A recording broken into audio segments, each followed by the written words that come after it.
નમસ્કાર, હું વિનય ચૌહાણ, માજી સૈનિક વિંગ પ્રમુખ, ગુજરાત રાજ્ય આમ આદમી પાર્ટી. દોસ્તો, આજે એક નાનકડો વિષય લઈને આપની સામે એક વિડીયો બનાવી રહ્યો છું. આપણા વડોદરા શહેરની અંદર આ મ્યુનિસિપલ કોર્પોરેશનની અંદર એક જ પાર્ટીની સરકાર છે, એક જ પાર્ટીની. પણ એ પાર્ટીની અંદર પણ અંદરખાને એટલી બધી મગજમારીઓ ચાલી રહી છે, એટલી ખેંચતાણ ચાલી રહી છે. આ ખેંચતાણની અસર આજે આ લોકો ઉપર પડી રહી છે.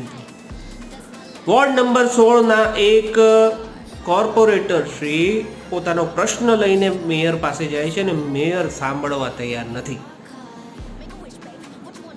આ વધુ પડતી મેજોરિટી આપવાનું કારણ છે મિત્રો. આ વધુ પડતી તમે જે વોટ એક જ પાર્ટી